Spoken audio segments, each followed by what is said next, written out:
بسم الله الرحمن الرحيم. موعد مباراة الزمالك القادمة في الدوري المصري الممتاز أمام فيوتشر والقنوات الناقلة وترتيب الفريقين وآخر مواجهات الفريقين. بس يا ريت قبل ما نبدأ الفيديو اعمل لايك للفيديو واشتراك في القناة ليصلك كل ما هو جديد، وما تنساش الصلاة على النبي. حيث آخر مباراة بين الفريقين في الدوري المصري الممتاز انتهت بنتيجة 1-0 لصالح الزمالك، وحيث يحتل الزمالك المركز الخامس حاليا برصيد 26 نقطة، بينما فيوتشر يحتل المركز الثاني وصيفا للنادي الأهلي برصيد 30 نقطة.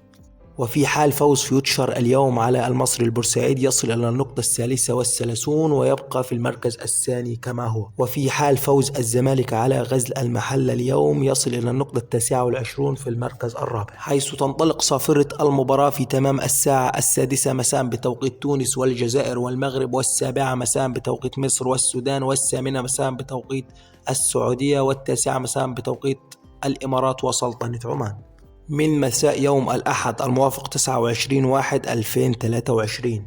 بينما تنقل المباراة عبر قناة اون تايم سبورت. وبهنا بقى وصلنا لنهاية الفيديو. يا ريت لو انت مكمل معنا الفيديو للنهاية اعمل لايك واشتراك في القناة ليصلك كل ما هو جديد، والسلام عليكم ورحمة الله وبركاته ودمتم على خير.